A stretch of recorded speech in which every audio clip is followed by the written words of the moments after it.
തിരുവനന്തപുരം വാമനപുരത്ത് ഒരു വയസ്സുകാരിയുടെ മരണം കൊലപാതകം. ശ്വാസം മുട്ടിച്ച് കൊന്നെന്ന് അമ്മ മൊഴി നൽകി. കണിച്ചോട് സ്വദേശി സുഭാഷ്, അശ്വതി ദമ്പതികളുടെ മകൾ പവിത്രയാണ് മരിച്ചത്. ആറ്റിങ്ങൽ ഡിവൈഎസ്പിയുടെ നേതൃത്വത്തിലുള്ള ചോദ്യം ചെയ്യലിലാണ് അമ്മയുടെ കുറ്റസമ്മതം. വിജിൻ വായാന്തോടിന്റെ കൂടുതൽ വിശദാംശങ്ങൾ നൽകാനായി. വിജിൻ, കൊലപാതകമാണെന്ന് ഇപ്പോൾ തെളിഞ്ഞിരിക്കുന്നു അല്ലേ?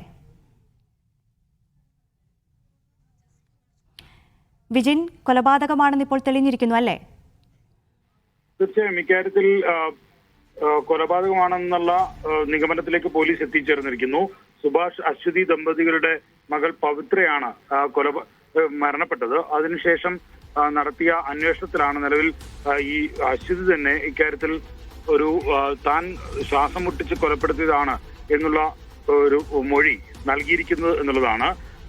കുട്ടിയെ ഏത് തരത്തിലാണ് ഇത്തരത്തിൽ കൊലപാതകത്തിലേക്ക് നയിച്ചതെന്നുൾപ്പെടെയുള്ള വിഷയങ്ങളിലുള്ള അന്വേഷണം പോലീസ് നടത്തുകയാണ്. എന്തായാലും ആറ്റിങ്ങൽ ഡിവൈഎസ്പിയുടെ നേതൃത്വത്തിലാണ് നിലവിൽ അന്വേഷണം ഉൾപ്പെടെയുള്ള കാര്യങ്ങൾ പുരോഗമിക്കുന്നത്. എന്തിനു വേണ്ടിയാണ് കൊലപ്പെടുത്തിയത് എന്ന കാര്യം അറിയില്ല. അതായത് കുട്ടിയുടെ അമ്മയുടെ അമ്മ അവർ വൈകുന്നേരം വന്ന ശേഷം കുട്ടിയെ എടുത്തപ്പോഴാണ് ജീവനില്ലാത്ത അവസ്ഥയിൽ കാണുന്നത്. അതുമായി ബന്ധപ്പെട്ട് പിന്നീട് മരിച്ചു എന്ന് വ്യക്തമാകുന്നു. അതിനുശേഷം ആശുപത്രിയിലേക്ക് മാറ്റുന്നു.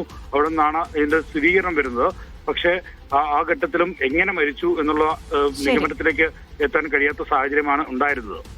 ശരി, വിജിൻ വായാന്തോടാണ് വിശദാംശങ്ങൾ നൽകിയത്.